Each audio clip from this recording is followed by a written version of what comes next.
আরজিকর হাসপাতালে মহিলা চিকিৎসককে ধর্ষণ ও খুনের ঘটনায় রাজ্য জুড়ে প্রতিবাদে সোচ্চার হয়েছেন ডাক্তারি পড়ুয়া থেকে স্বাস্থ্যকর্মীরা। রাজ্যের বিভিন্ন হাসপাতাল থেকে মেডিকেল কলেজে চলছে প্রতিবাদ বিক্ষোভ।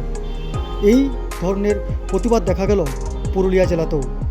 এদিন পুরুলিয়া মেডিকেল কলেজ ও হাসপাতালের ডাক্তারি পড়ুয়ারা আউটডোর পরিষেবা বন্ধ রেখে প্রতিবাদ জানান। তাদের দাবি, এই ঘটনায় গ্রেপ্তার অভিযুক্তের কঠোরতম শাস্তির দাবি জানিয়েছেন তারা। একই সঙ্গে প্রত্যেকটি হাসপাতালে মেডিকেল কলেজে নিরাপত্তা আরও সুনিশ্চিত করার দাবি জানিয়েছেন ডাক্তারি পড়ুয়ারা। শুনুন কি বললেন ডাক্তারি পড়ুয়ারা। পরশু রাত্রেবেলা আমাদের একটা second year PGTA female resident doctor chest medicine ডিপার্টমেন্টে ও অন ডিউটি ছিল, তারপরে ওকে রেপ করে মার্ডার করে দেওয়া হয়েছে। আমাদের এখন দাবি আছে যে আমরা চাই ওনার জন্য কিছু একটা জাস্টিস হোক। আজকের এই কর্মসূচি কী রয়েছে আপনাদের?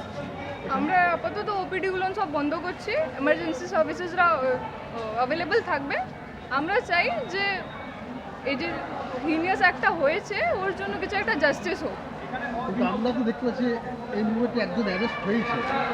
হ্যাঁ, একজন অ্যারেস্ট করা হয়েছে।